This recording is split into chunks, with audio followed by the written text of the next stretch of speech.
So, okay, we're going to take our patient who's now been established endotracheally intubated viral filter on a bag valve mask and transition them over to the Oxylog. So to do that, we're going to put the Oxylog into the oxygen supply, and to do that, you just press here hard until you hear a click.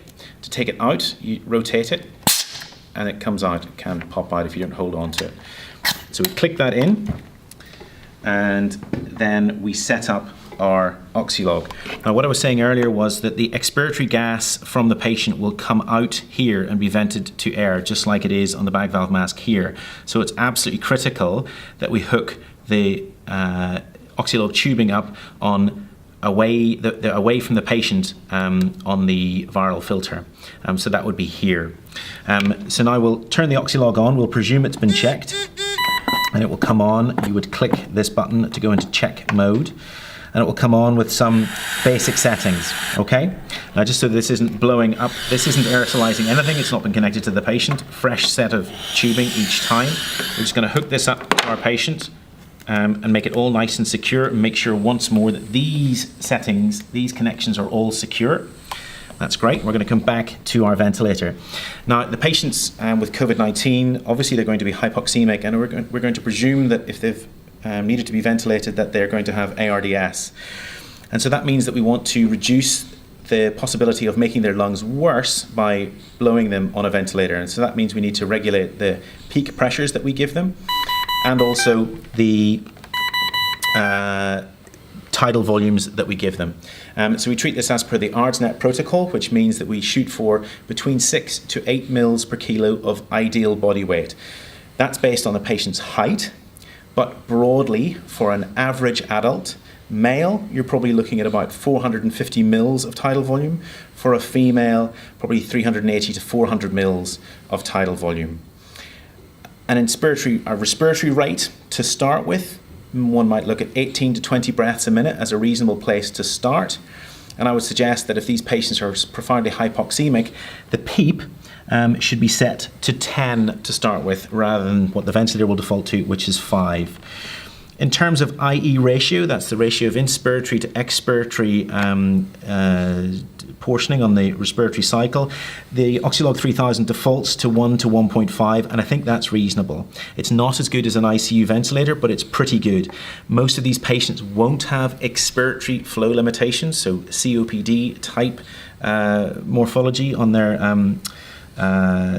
respiratory physiology. So prolonging the inspiratory phase beyond 1 to 2 is reasonable.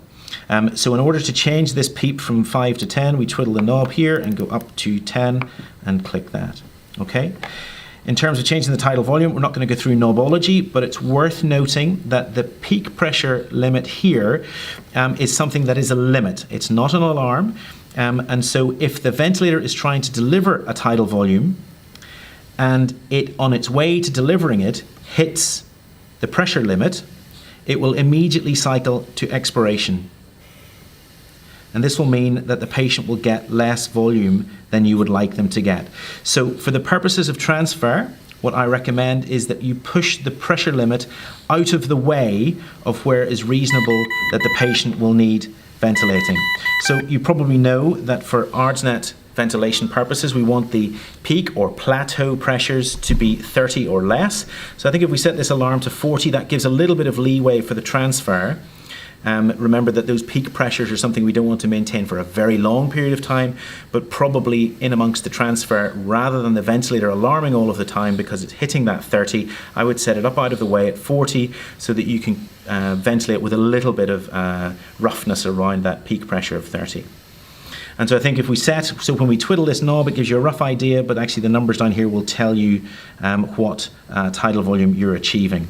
And I think one of the things that's also worth noting is as you change the respiratory rate, so the IE ratio will stay the same and the inspiratory time will shorten or lengthen depending on that.